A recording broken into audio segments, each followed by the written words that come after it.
네, 이번에는 콘업에서 현장을 신규로 등록, 개설하는 방법에 대해서 교육 시작해 보도록 하겠습니다. 지금 로그인을 먼저 진행해 주시면 이렇게 앞에 보이시는 것처럼 현장의 리스트를 볼 수 있는 화면으로 이렇게 이동을 하게 될 겁니다. 여기서 지금 CMX 공동주택 시축공사라고 현장이 하나 이렇게 개설이 되어 있는데요. 이것처럼 다른 현장을 하나 신규로 개설해 보도록 하겠습니다. 우측 하단에 현장 등록이라는 파란색 동그라미 아이콘이 하나 보이실 겁니다. 이걸 눌러주시게 되면 이렇게 현장에 공간을 입력할 수 있는 이렇게 화면으로 이동을 하게 됩니다. 보이시면 이렇게 사업 공간 설정에 사업명, 현장 소장, 건물 유형 이런 식으로 입력할 수 있는 데가 있는데 각각의 별표가 조그맣게 쳐져 있는 부분은 필수로 입력을 해주시는 부분이라고 봐주시면 될 것 같습니다. 이 사업명 부분에 한번 입력을 해보도록 할게요. CMX 사옥 신축공사 이런 식으로 제가 임의로 한번 작성을 해보도록 하고요. 현장 소장도 있으시다면 바로 입력을 해주시면 되겠고요. 별표가 있지 않기 때문에 필수로 입력해야 하실 부분은 아닙니다. 건물 유형에는 일반 건물과 집합 건물 이렇게 두 가지가 있는데 저희는 아파트 단지라고 한번 가정을 해보고 집합 건물로 설정을 해서 넘어가 보도록 하겠습니다. 감리자 체크리스트 부분에 이제 분야의 건축, 토목 이런 식으로 나오게 되는데 지금 보시면 건축을 선택했을 경우에 비상주, 상주, 책임상주 이렇게 세 가지의 기본적인 국토부 내장 그 감리 세부 기준에 대한 이런 항목들이 나오게 됩니다. 이 부분에서 선택을 하셔도 되고 타 현장을 누르시게 되면 다른 현장에서 사용하셨던 체크리스트를 불러오는 기능이 있는데 여기서 다른 현장에서 사용하셨던 현장명을 클릭을 해주시면 그 현장에 사용했던 체크리스트를 불러오는 기능으로 사용해 주시면 되겠습니다. 여기서 작성했던 체크리스트는 언제든지 수정 및 변경, 커스텀이 가능하기 때문에 이 점 유의해 주시면서 넘어가 주시면 될 것 같습니다. 다음은 주소인데요. 주소에서 주소 찾기 버튼이라는 파란색 네모 버튼이 있을 겁니다. 이걸 눌러주시게 되면 이렇게 주소를 검색할 수 있는 화면이 나오게 되고요. 이 주소 입력 부분에다가 저희 한번 저희 사무실 주소를 한번 입력을 해보도록 하겠습니다.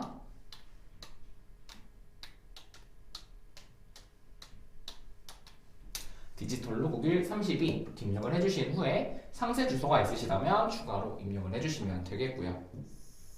그 다음에 동명칭 입력하는 공간이 나오게 되는데 이 부분에 대해서 아파트 단지의 경우 뭐 8개, 9개 동 이렇게 많아지면은 하나하나 다 입력을 해주셔야 되는 부분이 있습니다.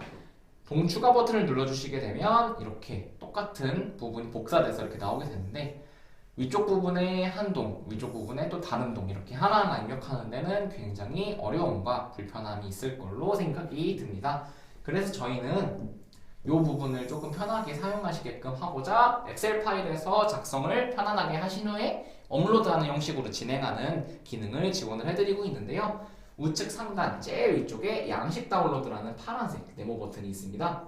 이걸 눌러주시게 되면 이제 콘업에서 압축 파일 하나를 이렇게 내려받을 수 있으시게 되는데 이 압축 파일 안에는 공간정보 양식부터 철근, 철골 리스트, 자원 입력하는 이렇게 엑셀 파일들이 양식들이 내려받게 됩니다. 저희가 일단 우선적으로 볼 것은 공간정보라는 1번 엑셀 파일을 이용하게 될 건데요.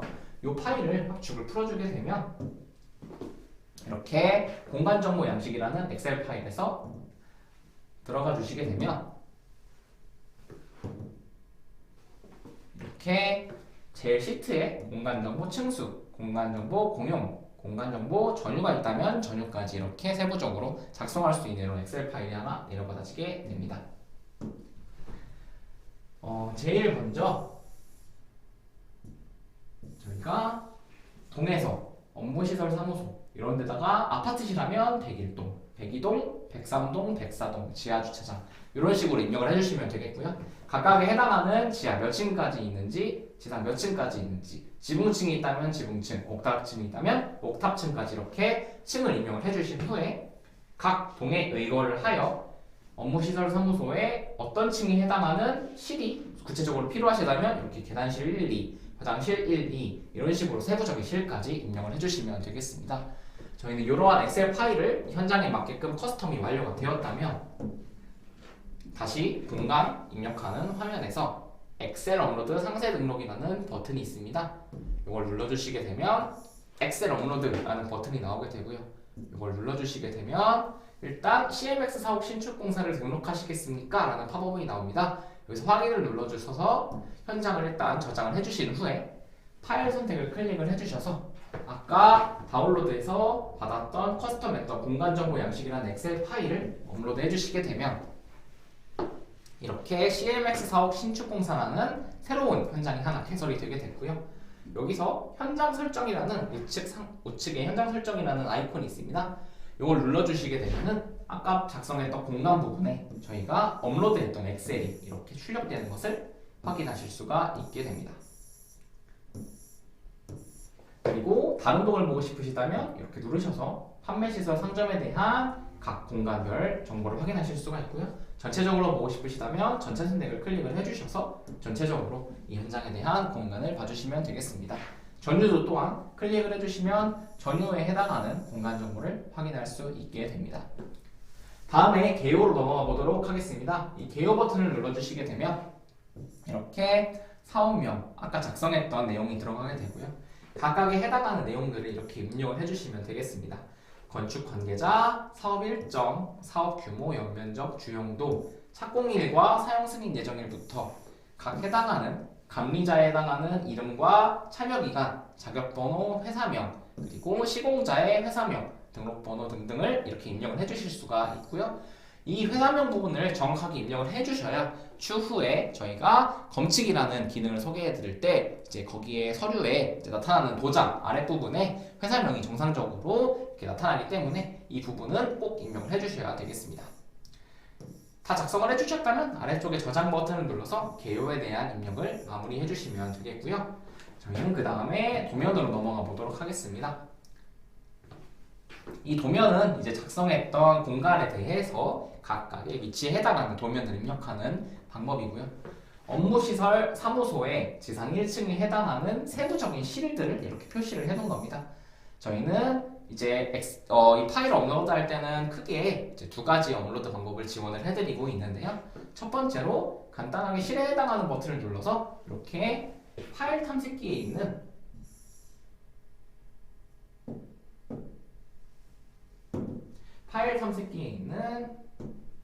이런 파일들을 업로드하는 방법이 있는데요. DWG 파일, CAD 파일과 JPG 파일과 PDF 파일 이렇게 세 가지의 확장자명을 지원을 해드리고 있습니다. 이런 식으로 PDF 파일을 직접 업로드해서 이렇게 도면을 공간에 해당하는 도면을 이렇게 업로드 해주실 수 있는 방법이 있습니다. 또한 저희가 두 번째로 지원해드리는 방법에는 드래그 앤 드롭 기능이라고 해서 파일을 그대로 불러일으켜서 끌어다가 놓는 방식인데요. 저희가 이런 식으로 MDF 샵1이라는 부분에다가 이 부분을 도면을 잡아서 이렇게 끌어오르게 되면은 이렇게 파란색 네모칸이 활성화된 것을 확인하실 수가 있고요. 여기서 마우스를 놓아주시게 되면 이렇게 도면이 들어가는 것을 확인하실 수가 있게 됩니다. 만약에 기준층처럼 같은 도면이 계속 반복이 되는 경우가 있을 텐데요. 여기 보이시는 도면의 세 번째 이 버튼을 눌러주시게 되면 이런 식으로 도면 복사라는 팝업이 나오게 되고요. 이분의 어떤 층에 해당하는 부분에 이렇게 클릭을 해주셔서 복사 버튼을 눌러주시게 되면 이 도면은 이제 선택하셨던 층 혹은 선택하셨던 동에 해당하는 층에 이렇게 복사가 돼서 나타나게 됩니다. 추가로 이제 요 네 번째 아이콘을 눌러주시게 되면 이것은 도면 이동이라고 해서 저희가 이 도면을 어디로 이동시키고 싶은지 선택하는 기능이라고 봐주시면 될 것 같습니다. 여기까지 해서 간단하게 이제 현장을 새로 개설을 하고 현장에 대한 공간 정보를 입력을 하고 그 이후에 개요 및 도면 입력 방법까지 해서 교육을 진행해 봤습니다. 감사합니다. 네, 이번에는 저희가 자원 등록하는 방법에 대해서 간단하게 교육 진행해 보도록 하겠습니다. 먼저 우측에 있는 현장 설정이라는 버튼이 보이실 텐데요. 이 부분을 눌러주시게 되면 공종이라는 제일 상단에 탭이 있을 겁니다. 이걸 눌러주시게 되면 이제 제일 끝에 자원이라는 부분이 나오게 될 건데요. 이걸 눌러주시게 되면은 일단 노무, 그 다음에 자재, 그 그리고 장비 이렇게 해갖고 세 가지의 정보를 입력할 수 있는 화면이 나오게 되는데요. 먼저 노무 입력 등록부터 해보도록 하겠습니다. 저희가 미리 사전에 들어가 있는 양식들이 있는데 이 노무 입력 버튼이 노무가 혹시 없으신 부분이 있을 때 추가로 등록을 하셔야 될 부분이 있을 때 이런 부분을 이용하시면 될 것 같고요. 노무 입력의 기능공에 새로운 기능공을 있으시다면 이렇게 입력을 해주시면 되겠고요. 이렇게 입력을 해주신 후에 자재 눌러주시게 되면은 자재를 또 추가로 입력할 수 있는 부분이 나오게 됩니다. 크게 철근, 레미콘, 단열재 이런 기본적인 정보들은 저희가 사전에 미리 넣어둔 게 있어서 이용하시면 될 것 같고요. 여기에 해당되는 자재가 아닐 경우에 기타 버튼을 누르셔서 기타 등록 버튼을 누르신 후에 이에 해당하는 새로운 장비들을 추가로 이렇게 입력을 해주신 후에 단위까지 설정을 해주시면 이렇게 새로운 자재가 기타 부분의 카테고리 안에 들어가게 됩니다. 장비도 동일한 방법으로 장비 등록 버튼을 눌러주신 후에 장비 입력 칸에다가 기존에 새로운 장비를 입력하시고 싶으시다면 장비 이렇게 입력을 해주시고 규격을 똑같이 입력을 해주시게 되면은 이렇게 새로운 장비가 이렇게 저장이 되게 됩니다.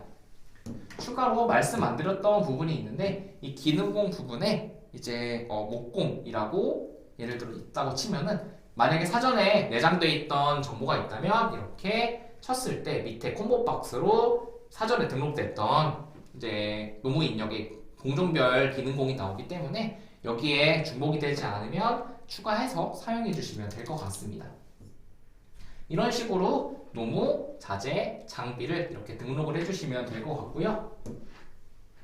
이제 이 자원을 입력하는 방법에 대해서는 저희가 다음 동영상에서 이제 이어서 진행해 보도록 하겠습니다.